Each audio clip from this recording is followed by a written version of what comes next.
Speaking of playing the game, I was just talking about how Huawei has kind of hung around. Oh, you got a big smile here. What do you got going on? Just the way that you said Huawei. It's like Huawei. You see? There you go. I do that. The people, they ask me to do that. They say, get that H, make sure that Huawei. It's like you got to be in there a little bit. So I got a lot of credit, positive feedback for that. A lot of breath coming. Yeah, so don't try to take me down a notch for that, okay? I put the effort in. They potentially now have beef with India. Well, my goodness. It's just not getting easier yet for them.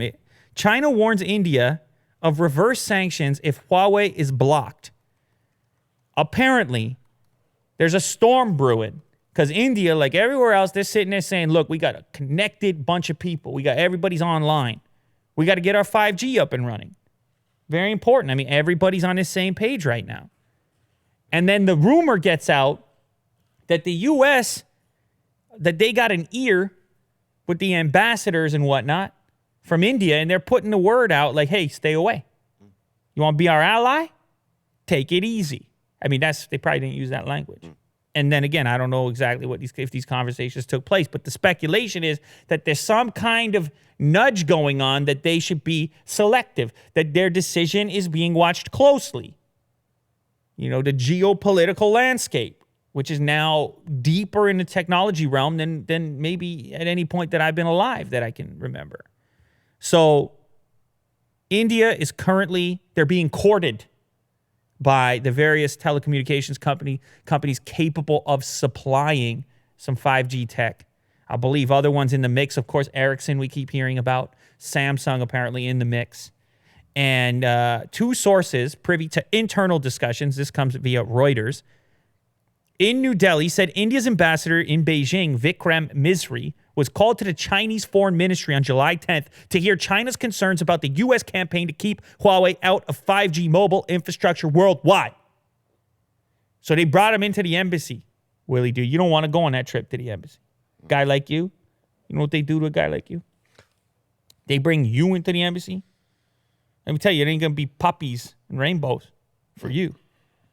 Nah. All bad news. I'm just having fun right now. I mean, I'm sure everything went well, but like they had a meeting and you can imagine where this comes from.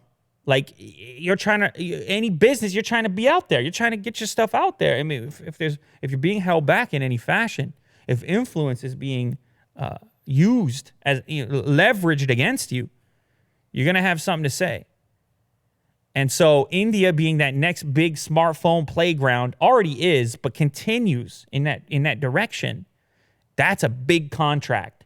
That's a lot of 5G.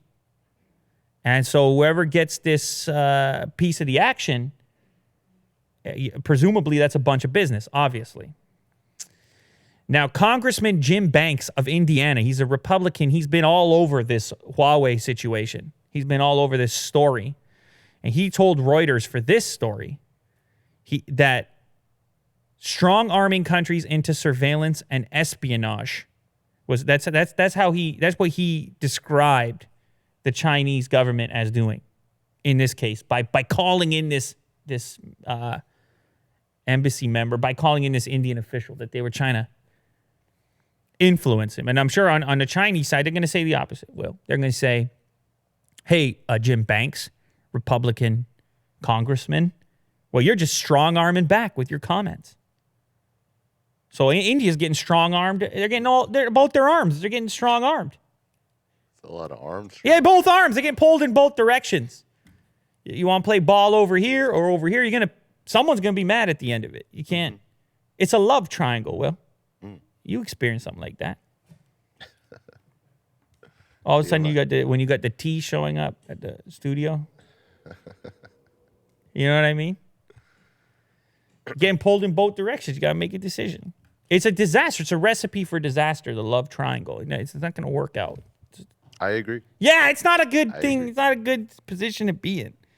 So you got to feel for India on that front. But you got to know as well, they're in it to win it. They're in it to play the game. They got to keep the infrastructure moving. They got to get on the 5G train. So they got to have these meetings. And they are going to have these meetings. And where this whole global situation maps out is going to be very interesting. because now they're in the mix. And we get to see who they side with. They could have an entirely Huawei network. Or they could be more cautious. They could take the advice of the United States, double down on that, and really hurt Huawei in that department. So India now, major player in the U.S., China, Huawei sweepstakes. I don't know. It's not a sweepstakes. But when I was a kid, I always wanted to take part in a sweepstakes because it just sounded like so much fun. Like not a contest, a sweepstakes. And that sounds so good. And did you? I don't know. I probably wasn't allowed. I think I'd be 18. I don't know. Sounded good. Sign up for the sweepstakes. Kirk, come on, man. Yeah. Yeah, come on now. All right.